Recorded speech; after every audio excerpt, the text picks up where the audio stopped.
Maître Dogen a écrit « Il existe une expression japonaise qui dit « Le monde de l'éclosion des fleurs apparaît ». Et une autre qui dit « Je suis toujours intime avec cela ». En cette période de profonde perturbation, nous sommes nombreux à nous sentir comme étrangers vis-à-vis du monde qui nous entoure.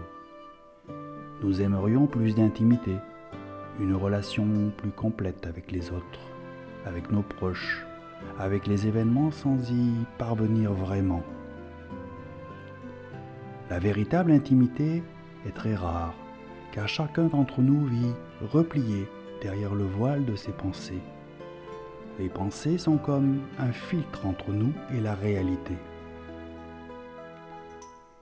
Par exemple, lorsque nous vivons quelque chose pour la première fois, au lieu de goûter pleinement l'événement tel qu'il est, nous le regardons à travers le prisme déformant de nos préjugés, de nos conditionnements. En fait, nous sommes à de très très rares occasions réellement intimes avec nous-mêmes. La pratique de Zazen est un moment privilégié pour renouer régulièrement, naturellement, avec cette intimité envers soi et envers ceux et celles qui partagent le silence avec nous. En laissant tomber comme autant de vêtements usés les fabrications mentales de notre conscience personnelle, nous retrouvons automatiquement l'intimité avec soi et les autres. Cette manière de pratiquer est très simple. Cela signifie que lorsque nous sommes assis, nous sommes simplement assis, seulement attentifs et concentrés sur la posture, chaque point de la posture.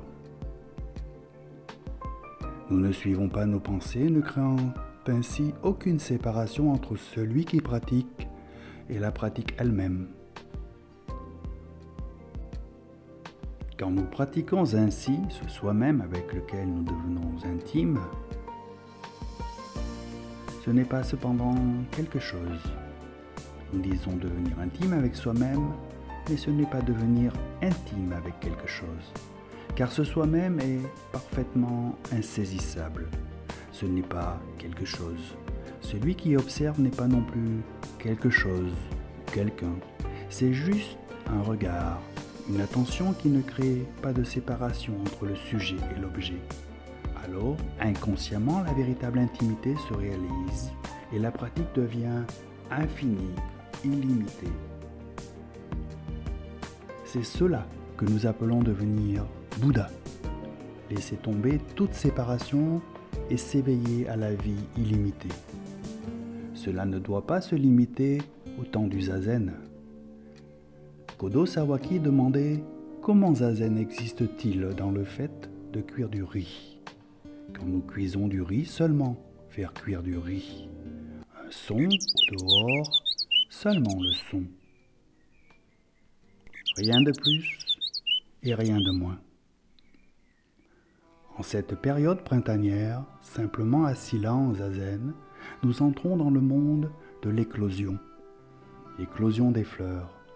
Là, en cette période de profond bouleversement, nous entrons également dans le monde de l'éclosion de changement pour nos sociétés à venir. Assis là en zazen, nous sommes toujours dans le monde de éclosion à notre être véritable. Gardons toujours dans nos cœurs l'intimité avec ce moment. Profondément expirez.